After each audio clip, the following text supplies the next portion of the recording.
Hey guys, my name is Jesse, you're watching Scenes to TV, and today I am joined by the iconic Marsha Hines, who is getting ready to star in Velvet Rewired, which is heading around the country. Hey Marsha, how are you going? I'm okay, Jess. How you doing? Good, thank you. Good. So, tell me a little bit about Velvet Rewired. Velvet Rewired, the first Velvet we did was called Velvet. And so Velvet Rewired now is a continuation of the story of Velvet, which was always loosely based on Studio 54. Yep. And this guy kind of comes into the club and he's looking for himself, and through song, dance, and aerial acts and things like that, Wow. yeah, and great costumes, he finds himself. So tell me a little bit about the continuation and what exactly is continuing on from the first one into this one.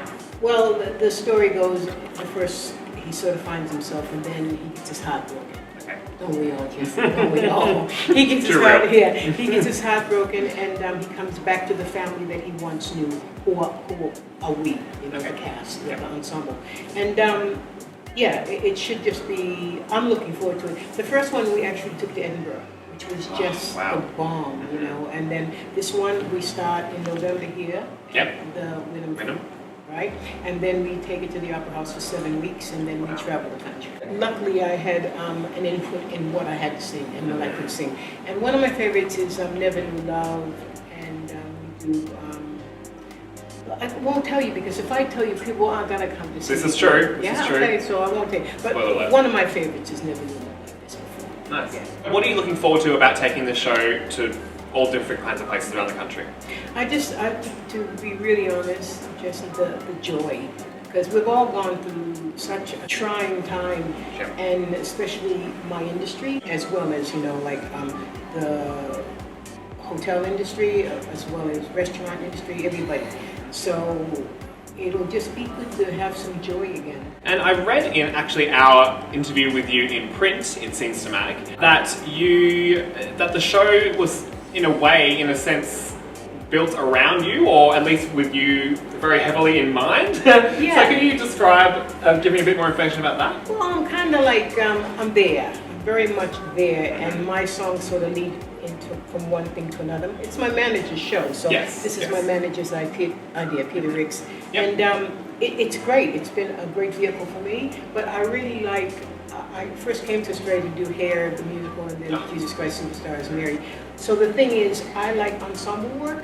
Nice. And you learn so much about yourself when you're working with a group of people. There's something quite amazing when you're backstage, and if you don't go on stage on time, guess what? Of course. It's a car crash. Yes. And so, I really do enjoy the ensemble work, and I enjoy what I learn about myself. So It's tell us a huge. bit about the diva, what she like to play. Oh, it's really nice, and I get to wear some really cool clothes. Mhm. Most of all. Yes. And I get to sing some really cool songs. And look, like I said, though, it's an ensemble, and it's not just me. The greatest thing about doing Velvet Rewired was I hadn't worked with circus acts before, and physical acts. Yep. And gee, they take great care of each other. And you. I think the greatest thing about the industry is I continue to learn about entertainment. I continue to learn, and that's great. It's the gift that keeps on giving to my music. Now I also read that you're working with wearable art designer Rachel Bird. What's this collaboration Well, about? this is an interesting collaboration. We just did a great big photo session with Rachel, Mhm. and she's mad. She's fantastic. And so I wore one of her coats, and I think maybe, I don't know, at one point or another I'll be using her costume for, I don't know, maybe an opening night Something in the or future. something like that. Yeah. Cool. Yeah. Now speaking of fashion, I have to comment on these fabulous shoes. Please tell me about them. Well, I just did a great big photo session with Rachel, and I wore these shoes, and Ah. she actually had a pair too, which was, you can tell, kindred souls. And they're from Austria, and they're actually very, very comfortable. Yep. And when I just did a bit of a stint doing some songs of myself, and I actually wore them. And usually stage shoes are not comfortable. These bad boys are.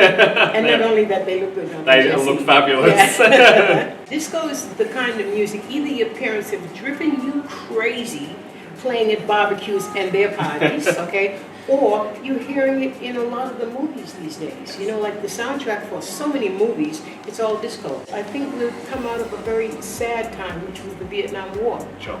And the Vietnam War happened, and thank God it ended. And when it ended, this other type of emotion came through where people wore these mad clothes that weren't always wonderful, but they were mad clothes, and accompanied by great music, you know. Once again, we're coming out of a very sad time, so history repeats. What is sort of the main sort of things and feelings that you're wanting audiences to have as they leave seeing Velvet Rewired? Hopefully a wonderful experience, and hopefully people get really embarrassed by their parents dancing in the chair. It's really become like the soundtrack of most movies, and a lot of kids do disco shows, a lot of kids have parties, and that's the theme: bad fashion and good music. Yep. I love it. Well, thank you so much for joining us today. Check out Velvet Rewired. It opens at Wynnum Fringe in Brisbane and then travels around the country. Thanks so much for chatting. You're welcome. Thank you.